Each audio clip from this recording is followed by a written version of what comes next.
your life for us, Lord God. Salamat dito. And thank you for moving this morning in the midst of us. Thank you, Holy Spirit, for empowering us, for touching us. And we pray that as we continue this morning, you're going to reveal the words that you want to give us, Father. Thank you, Jesus. Hallelujah. Father God, as we continue this morning, we're going to study the book of Revelation. You know, help us, give us the wisdom that we need. Give us the wisdom to understand, Lord, that the words that you're going to give us today. Salamat, Ginoo, kung laing among ginasimba, wala laing among ginapasalamatan, wala laing galang among ginapataas karong kabuntagon, kundi mong ngalan lamang, Jesus, nga among ginugman na luwas. Salamat, in Jesus' name we pray. Amen and amen. Ako palakpakan ng mga Diyos. Amen.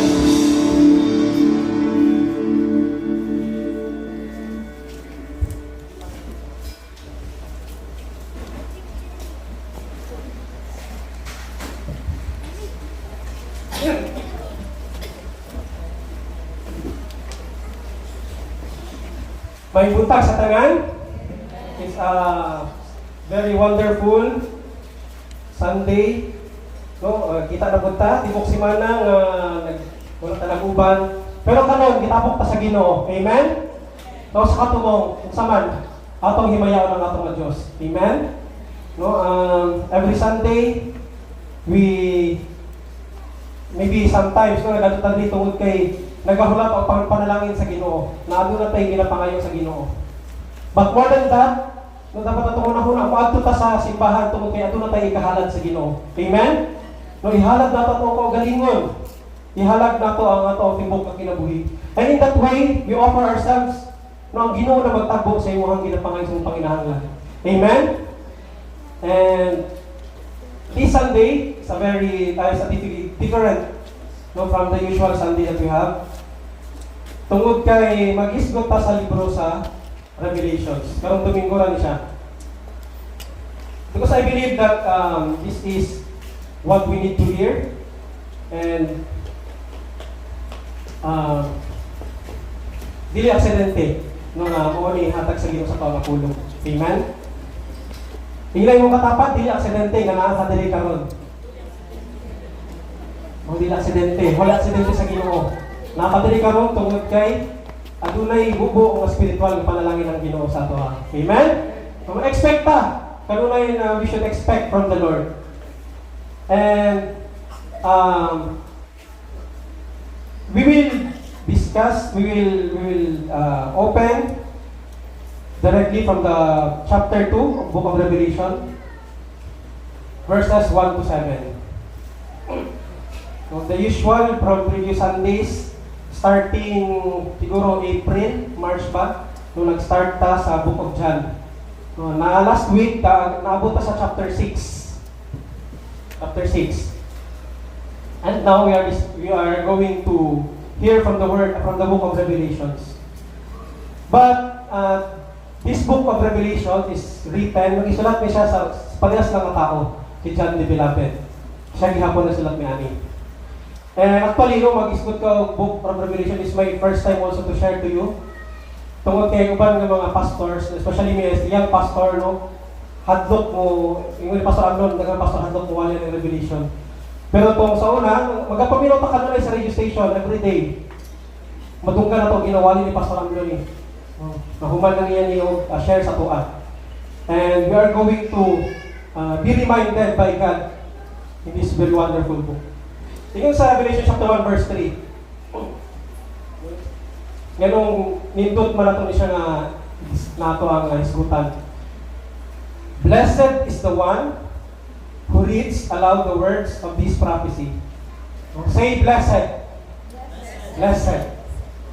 Bunta sa buto, happy. Bulahan ang tao nga nagbasa ani nga pulong sa propesiya. And I am privileged, I am blessed to read it out loud to you. Kamupod, At unang mahigayon ngayon yung ipaambit sa si katao, yung ipaambit. And also, yung dire si Chano, and blessed are those bulahan ng mga tao na who hear it, nakadungog ni ini. Bulahan mo, kaya makadungog wani karon. Muna maminaw ta. And dili lang nakadungog, kundi take to heart. Dili lang kay sulod gawas, kundi atong ipasulod sa atong kasing-kasing. What is written in it? Importante kini. Ngayon naman sa iyo ni John, because the time is near. Hapit na ang katapusan. Hapit na mabalik ang Ginoo. 2,000 years ago, maybe isulat na yung Book of Revelation.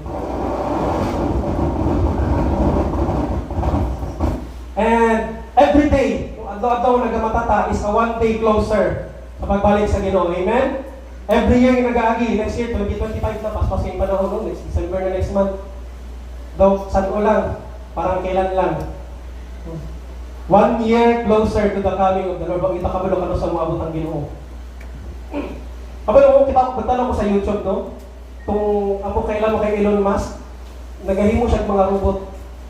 Grabe, tanong ko, marag ginigig na kayo kay murag tao na yun. No? Prototype pa siya, pero kaya na niya mahimong katabang. Mabot ang baro, wala yung trabaho ang mga tao. Kaya mga robot na magtrabaho. No, kapit na. Kuya kayo ang kalibutan karon. No? Murag cellphone sa una, wala yung touchscreen. No? Wala yung touchscreen. Grabe ang evolution sa panahon. Nagkakadautan. Wala ginarindot kayo, nakadungog ta, maminaw ta karon tungod kay ipahimangluan ta hapit na ang panahon. Amen? Kani picture, ngayon makitaan karon, no? This is the island of Patmos. Naadira sa Revelation chapter 1, giingon diri nga, gisulat ni John the Beloved kaning Revelation sa island sa Patmos. Ngayon naabot man siya dira, no? Tungod kay si John the Beloved. Mura, init na siya sa tawag na, basta kung karon sa tawag na, mahari-hari panahon, no? Tungod kay grabe na ang ilang pagsanyaw sa pulong sa Ginoo. So, luto siya sa mantika, no? Si John the Beloved, pero wa siya namatay.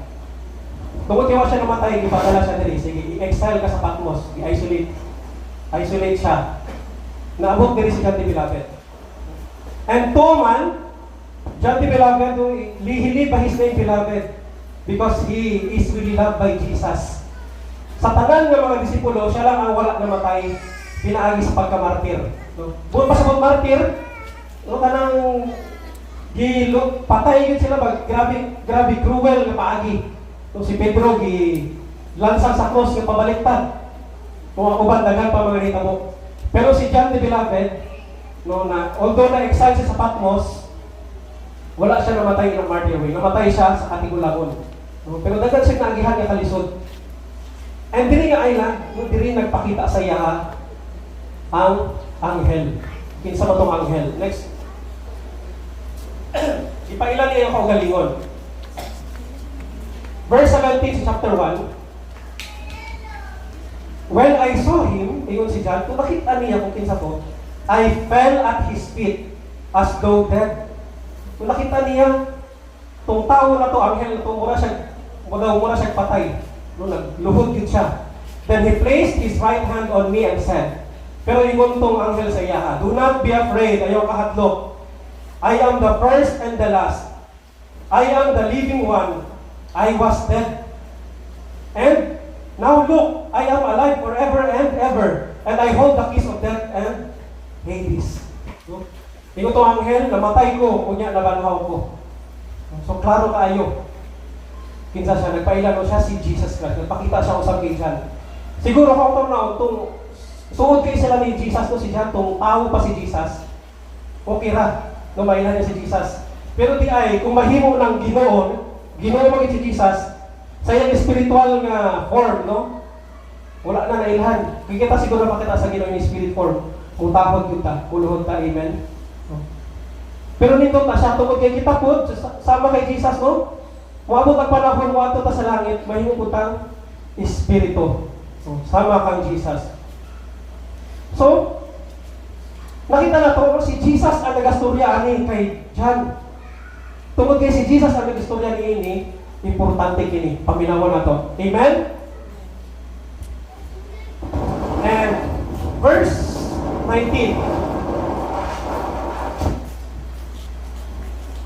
Si Jesus nag-ingon, right, therefore, isulat, tingin kini, what you have seen, unsay mo nakitaan, what is now, unsa ang karon, and what will take place later, unsay mo hitabo sa umaabot. What you have seen. Nung nag-refer niya sa chapter 1. Kung okay mo na nakita ni John, what you have seen. What is now, from chapter 2 to chapter 3. Mo na siya ang mga naghitabo karon. No, kay kung tanaw na to ang chapter 2 and chapter 3. Chapter 2 and chapter 3, i-discuss ni John, i-discuss ni John ang pag-discuss ni Jesus sa mga kasimbahanan. So, adunay 7 kasimbahan nga gisgutan si Jesus dito sa chapter 2 and 3. And, katong tagsa-tagsa ng mga simbahan, praise God. Salamat, En. Tagsa-tagsa ng mga simbahan, adunay kanya-kanya ng mga issues na makita na to dito niya. No? And I believe na katong mga issue kato sa mga simbahan kaniadto, ito ka simbahan no, sa Asia Minor, karon mo na ginatawag ito ang modern Turkey. Turkey na siya karon. Eh kung sa issue nila karon, pupunta ng mga issue sa kasimbahanan karon sa modern nga panahon. And what will take place later from chapter 4 hangtod sa katapusan sa Revelation. Okay. So mo to ang introduction no. Ngano unsa ang Revelation kinsa nagsulat ug nganong gisulat kini. Sa ato ang sugod sa ato ang discuss karon, chapter 2 verse 1. Basahon na to no 1 to 7. To the angel of the church in Ephesus write, these are the words of him who holds the 7 stars in his right hand and walks among the 7 golden lampstands. Verse 2, I know your deeds, your hard work and your perseverance. I know that you cannot tolerate wicked people, that you have tested those who claim to be apostles but are not, and have found them false. Verse 3, you have persevered and have endured hardships for my name, and have not grown weary. Verse 4, yet I hold this against you. You have forsaken the love you had at first. Verse 5, consider how far you have fallen. Repent and do the things you did at first. If you do not repent, I will come to you and remove your lampstand from its place. But you have this in your favor. You hate the practices of the Nicolaitans, which I also hate. And last verse, whoever has ears, let them hear what the Spirit says to the churches. To the one who is victorious, I will give the right to eat from the tree of life, which is in the paradise of God. So karang buntag, I will discuss to you 5 points, o 5.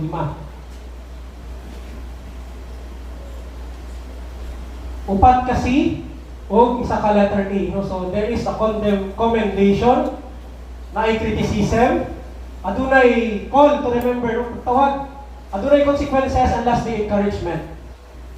Kani siya na format. This is the way how Jesus addressed the 7 churches. Balik-balik na siya. Kung tanawin ninyo sa Revelation chapter 23. Una, mo-comment si Jesus, no? Ingon siya, indot nga butang. No? Pag-o niya kasabaan, ingon siya, indot nga butang. So you see, Jesus is modeling, no, how we should approach, how we should correct churches, how we should correct people. Una, commendation. No? Suryatang indot nga butang sa.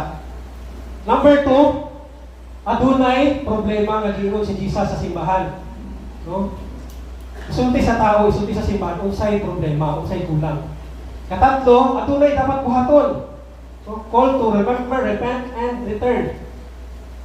And number 4 and 5, kung dili mo buhaton unsay sugo ni Jesus, sugo sa ginusay mo ha, adunay consequences. No? It's always like that. Kung di ka mutuman, di ka mo-obey, adunay consequences. Pero kung mutuman ka, mo-obey ka, adunay promise ang ginusay mo ha. Adunay lindot nga blessing ang hatag ang ginusay mo ha. Amen? So, kung atong tumahon, no, the topic for this morning is first love. Next slide. First love. Verse 1. To the angel of the church in Ephesus, the unang sipan nga-discuss is Ephesus. These are the words of him who holds the 7 stars in his right hand and walks among the 7 golden lampstands. So unsa man yung 7 stars and 7 golden lampstands. Si Jesus, i-explain na niya. Balikan na to sa chapter 1, verse 19. Kaya ko dyan.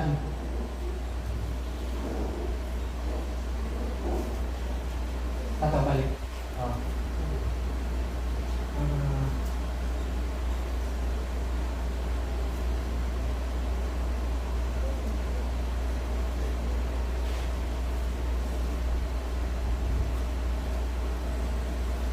Revelation 1, chapter 12, verse 20. The mystery of the 7 stars that you saw in my right hand and of the 7 golden lampstands is this. Ang 7 stars, may remember na ito ni, pag musulti si Jesus ng 7 stars, these are the angels of the 7 churches, no? Anghel. Tingalit mo, siya mga messenger, or messenger na ginatawag anghel, spiritual, or it could be the overseer, no? Or the pastor that time, yung naka-assign na ng simbahan ng time, no? And the 7 lampstands are the 7 churches, no? So, dili ta malibog. Si Jesus ang nag-explain. The angels, overseer, or the messenger, and adunay churches.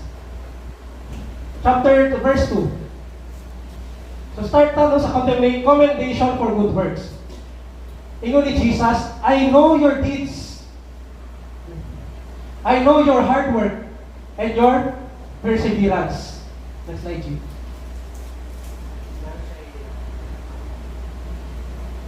Nakita sa Ginoo ang inyuhang, yung si Jesus, nakita na ko ang inyuhang binuhat. Nakita na ko ang inyuhang paghago, o nakita na ko inyuhang pagpaningkamot. Nindot kayo ang pagtahod sa Ginoo sa ilaha. Nakita sa Ginoo tanan. And it is encouragement sa ito, comforting message sa Ginoo, no? Tanan nga akong buhat, pakitan sa Ginoo. Not even single one, nga basta gibuhat ato sa Ginoo, wala niya na miss out. Nakita sa Ginoo. Amen? Bisa gibuhat mo na sa tago. Makita ang Ginoo. Imo pagpaningkamot. Adunay simbahan niya sa Ginoo. Grabe gyud ang ilahang pagtrabaho para sa bulaton sa Ginoo. Kaning Ephesus. Imo pati ni Jesus, no, I know that you cannot tolerate wicked people. Kaning simbahan sa Ephesus, dili sila ganahan sa mga tao nga dautan. As a Christian, tinuod man, tungod kay gikan ta dito, di na taganan sa ato kinabuhi, di ba?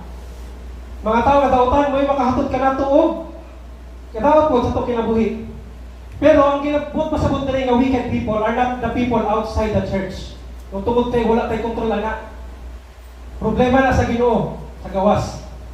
Ang ginasulti diri, the wicked people inside the church. Wala nila ginatolerate mga dautan ng mga tao.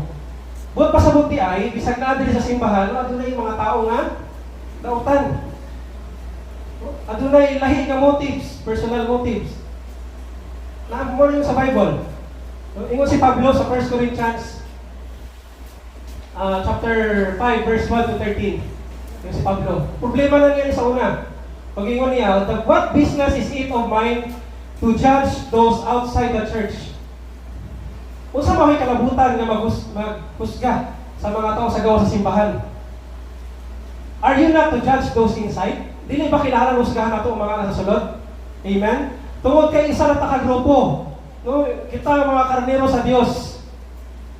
Wala tay labot sa gawas. No, atong problema sa sulod. Kay basig, abi mo karnero ka, kanting day ka. No? God, verse 13, God will judge those outside. No, yung dito, klaro kayo. Ginoo ang maghukom sa gawas. Expel the wicked person from among you. So, mao kini ang ginabuhat sa mga church Ephesus. Oh, grabe no, gi-comment sila sa Ginoo sa ilang gibukat. Ginabantok nila ang mga tao nga dautan sulod sa simbahan. Unsa may sunod? That you have tested those who claim to be apostles but are not. Ato na yung mga tao na nag-ingon nga apostoles sila. Pero dili di ay. No? Pinasulti sa to, Pastor Amnon sa una. No? Daghang mga tao in love kay sa posisyon.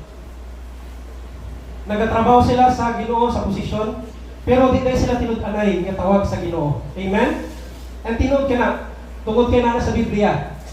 And have found them false. No? Maabot ang panahon nga, nakita kita sa mga taga-Efesos nga, mga piki sila. And sa 2 Corinthians, naabot sa problema po ni Pablo, 11:13, for such people are false apostles, deceitful workers. Workers, nagtatrabaho sila. Pero, nagalin lang sila ng ilang isig Kristohanon. And masquerading as apostles of Christ. Maskara sila, nga daw sila, apostoles ni Kristo. Pero dili ay. So nakita na ito, unsang ang simbahan ang Efesos. Siguro, ano yung mga simbahan nga nagbisitahan ni Ani? Amen? Mga dago ng mga simbahan. At tumupan nila, grabe. Murag mo lang simbahan. Nakapay yung mga kaunan sa ilalong. Niya, pag-upat ka service, isa ka-adlaw, grabe yun. Pero, busy kayo sila sa buhaton sa Ginoo. Makatod ka rin na parang na yung mga ingana. Next. O sa pa, ang i-comment ni Jesus sa ilaha. Ingon ni Jesus mo sa mga Church of Ephesus, you have persevered and have endured hardships for my name. No, naglahutay gid mo, nag-antos mo sa kalisod tungod sa akong ngalan. Kaysa diri ang naglisod tungod sa tungod sa ngalan ni Jesus. Kaysa diri na persecute. Kitang tanan siguro, amen? No? Gitawag-tawag ta sa tuwang mga higala nga mga wala nagatuo kay Jesus. No? Sa una, yung anak ka, parang ningali na ka, pastor na ka. No? Praise Lord, hallelujah. Wala na ka gabisyo. No, luhuyan mo. No? Adlaw-adlaw, biay-biayon ka sa mga tao. No, nangalagan ka sa Ginoo, tanawa. Nagkalisod mo kinabuhi, imbis nga magdato, inta ka. O, mangawat ta. Magbatag di maayo. Kubre, hinoon ka. So, biay-biayon ta. And have not grown weary. Wala sila nakapoy yun. Makita na to ang Church of Ephesus, busy kung busy yun. Kumbaga, mo na siya perfect church. Daghan mga Kristohanon karon gapangita og perfect na simbahan. Kalis ko sa una mo nadunggan ninyo no sa kadomingo kaupat ko simba. Lahi-lahi. Tungod kay dili ko kabalo ko asa ko ugat. Antod sa kung tao nga walay ugatan yan no. Dali lang yun lang pero gan naay katuyan ang Ginoo ana. Ako gusto ingon ang tao nung ang kaning Church of Ephesus, busy kayo sila. Ang buhaton sa Ginoo. And i-comment ko na sa Ginoo. Perfect church. Pero, aduna niya po ikasaway ng Ginoo. Number 2.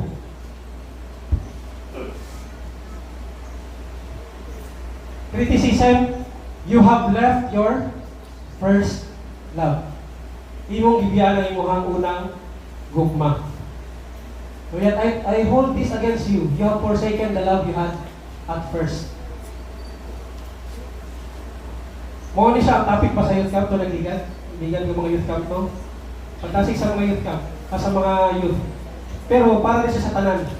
Tungod kay sa una, grabe kay ta on fire pangalan sa Ginoo. Amen. No, kamusta naman ta karon mga igsoon? No, ang kalayo na to sa una mo bagihapon. Pagpangalagan sa Ginoo. No? Have you ever been in love? Minsan din na in love na. Siguro kita tanan. Amen? Mga young people, muna gusto nila matapik. Mga love yun, no? Pero kita nga mga minyo na hantod na sa Ginoo, kung na-in-love ka sa itong asawa, in-love kita sa una. No? Kung sa'y sugoon, imuon. Bisag ba pag isugo, buhaton, una ko na. No? Kunya, nindot ang mga pulong. Ibig sabihin, no, we want the best for your partner. Kung nagalagad na sa Ginoo, init ka, gusto na ito ihatag itong best sa Ginoo. Ana ang mga taga-Ephesus. Pero, Busy sila sa ilang pagpangalaga pamuhat sa Ginoo. Wala sila kabantay na wala na ang ilahang first love. So pwede tayo maigsuon, no? Nangata dili karon sa simbahan, pero dili na day 100% atong kasing-kasing diya sa Ginoo. Siguro dito lang ka diri tungod sa out of routine. Or maulaw ka kay base asawayon ka sa imong kumandiri simbahan, wala lagi ka tong Domingo. Naunsa na pod ka. Sige magsimba na ako kay para di ko sawayon. Or daghan-daghan ta mga klase ka mga rason, no?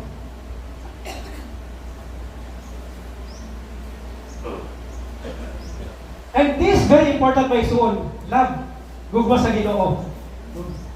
Importante ni siya. Ingon ang 1 Corinthians 13:3.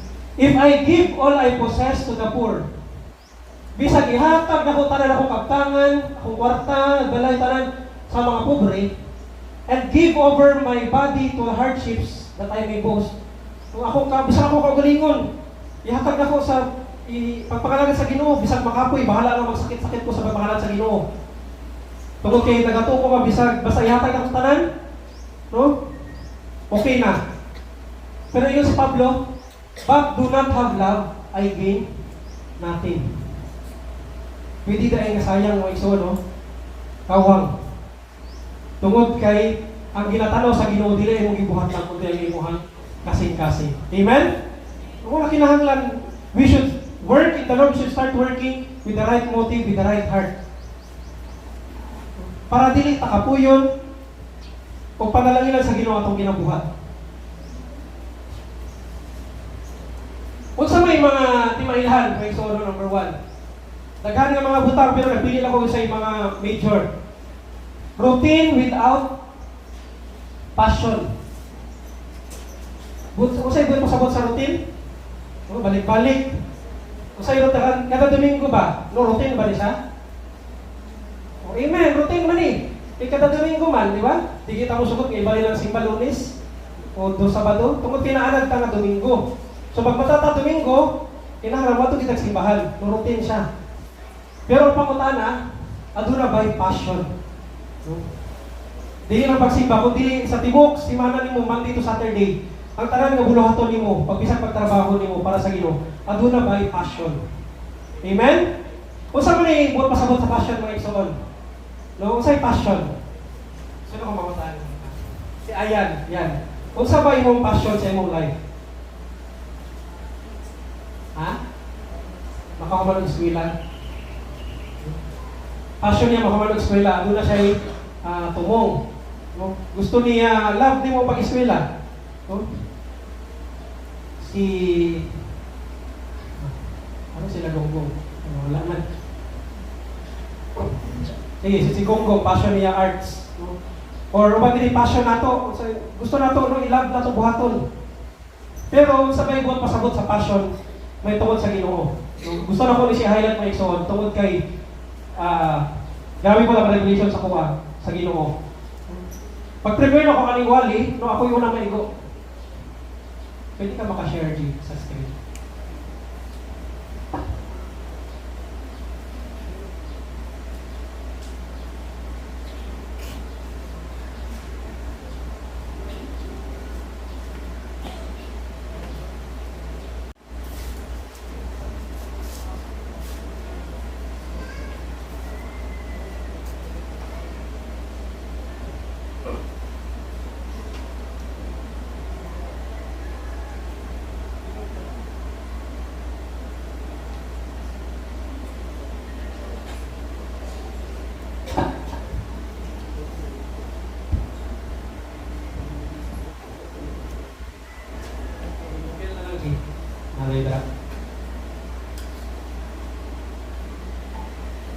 Ano to sa Google o sabot sa passion? No?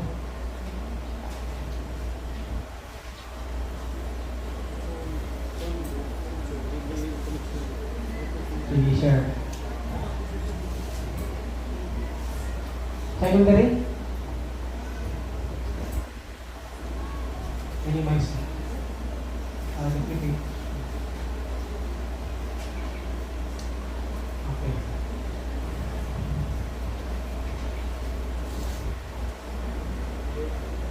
strong and very controllable emotion. No? Abi na to ang passion, emotion. Ang gugma. Gusto na to buhaton ng sa kabutang tungod kay love na to siya buhaton. Walking, mga music, tungod kay passion na to. Pero isa ka description diri, no? Ginagol suffering and death of Jesus. Passion synonym.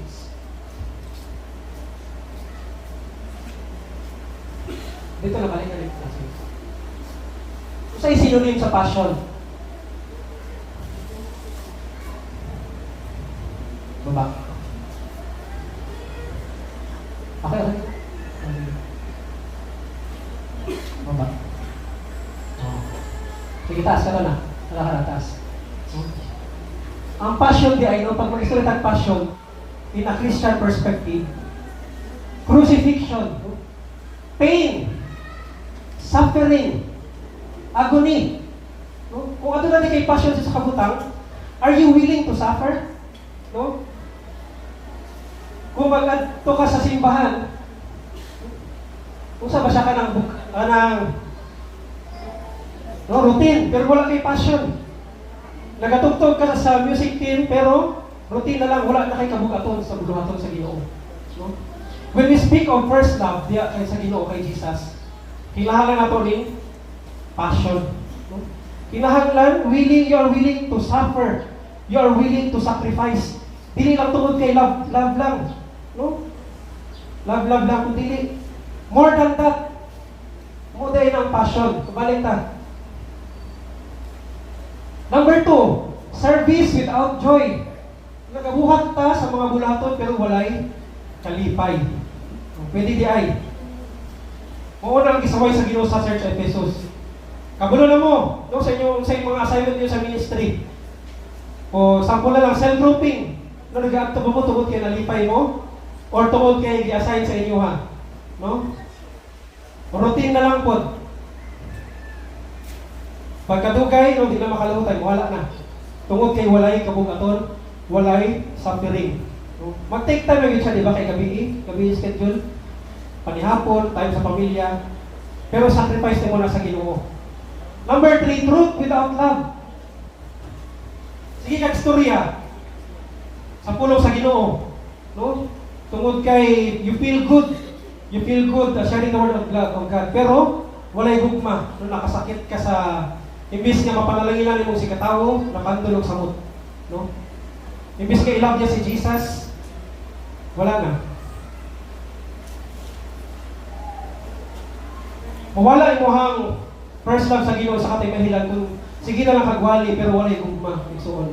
No? Kung dili out of your ano na lang, pwede position, pastor ka si kagwali pero wala kay gugma sa imuhang ginasira, no?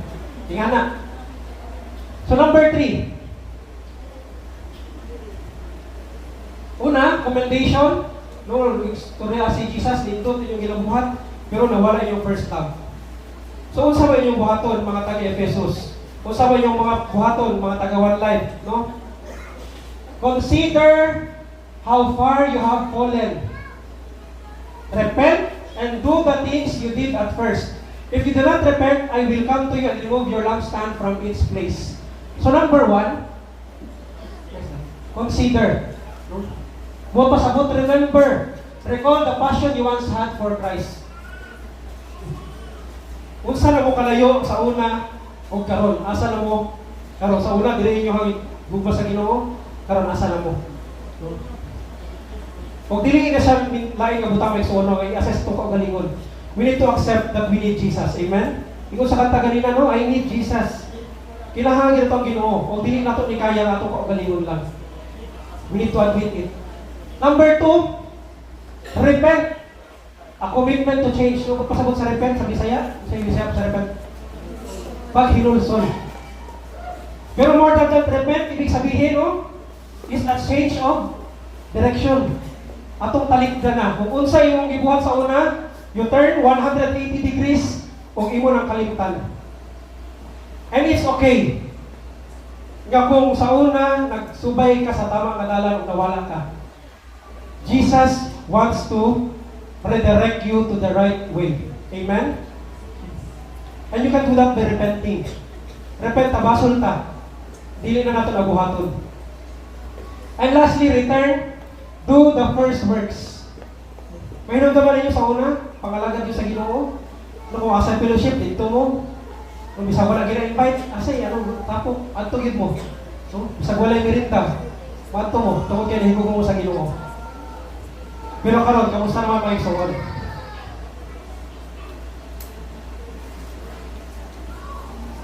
Next, adunay consequences if dili nato buhaton tong gisulti kanina, if dili ta mag-repent o dili ta balik sa Ginoo. Unsay ingon ni Jesus? If you do not repent, I will come to you and remove your lampstand from its place. Unsay lampstand? Simbahan. Akong tanggalon ang simbahan diya sa inyong dapit. Huwag pasabot, dili na mo mahimong epektibo nga simbahan. No, mawala na inyong testimony sa palibot. Dili na mo effective sa mga tao sa palibot. Tungod kay wala na inyong unang gugma kanato nako. Ingon ako ganina, di ba, kaning 7 churches na siya sa Asia Minor, Turkey. Kabulong mo sa Turkey? Kung sa'y Turkey ron? No?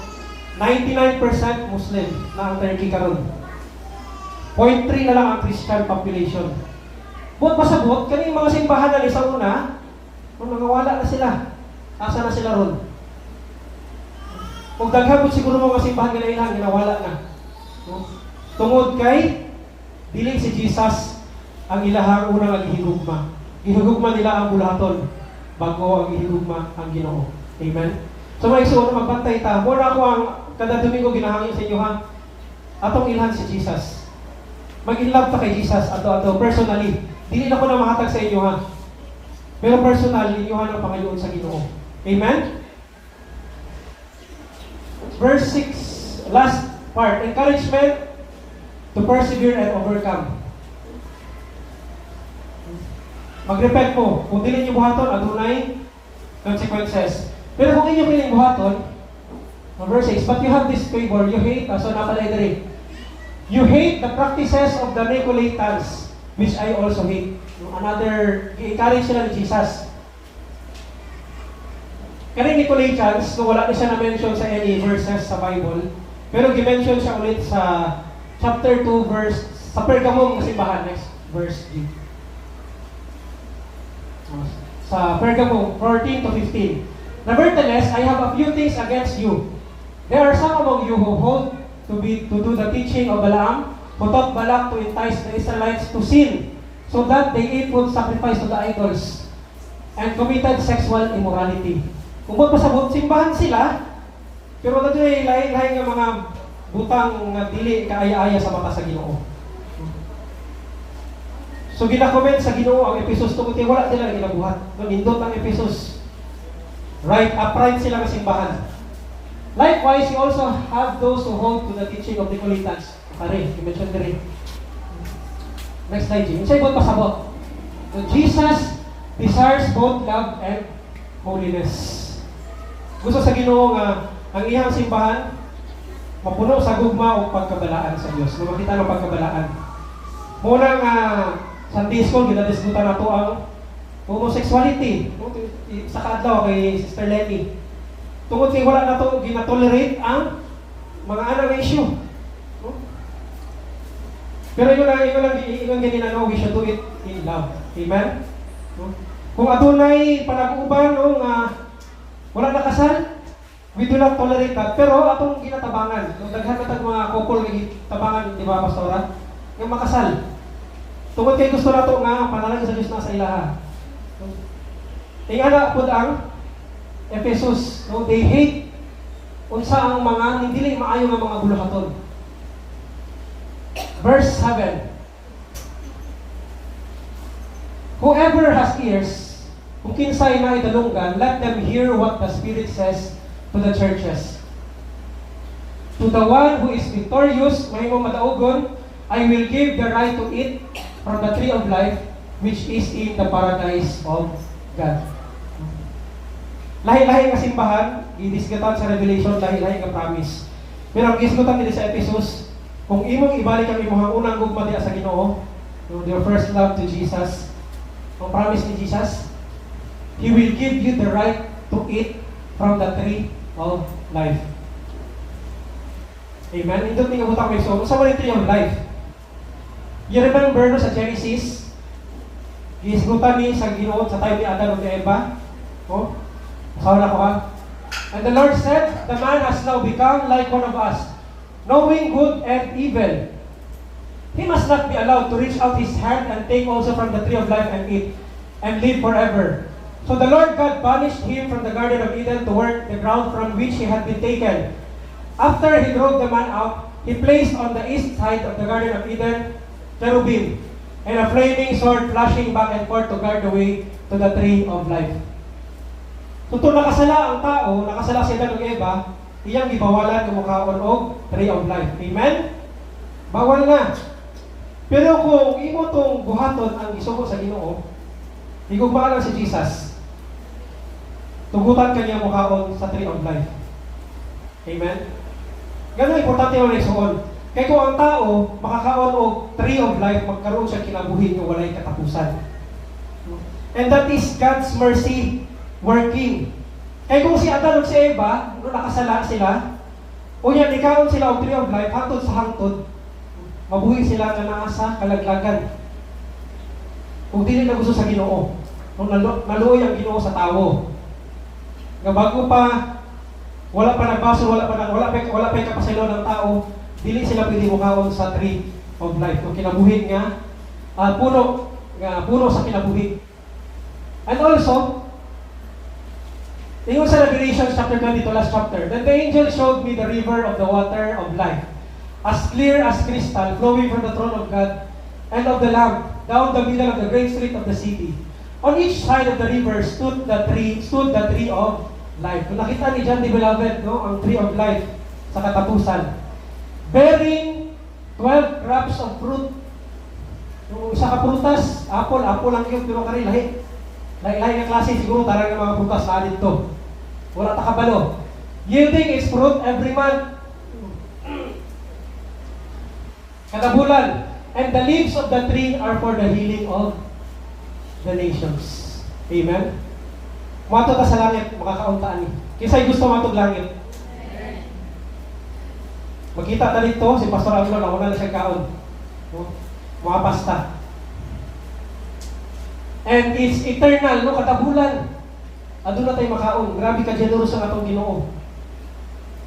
Dili mahundan og bunga ang prutas, ang puno. Adun na tayo makaon. Hangtod sa hangtod, kada bulan.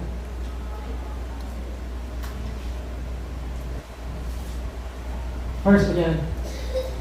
First love. Daghan ng mga churches kay isgutan, nasunod ng mga higay nato na isgutan, pero karon ang challenge sa Ginoo sa tuwa, kay suno. Kamo sa mo nang gugbagi sa Kamoy na kabalo. I-assess na to ang paglingon.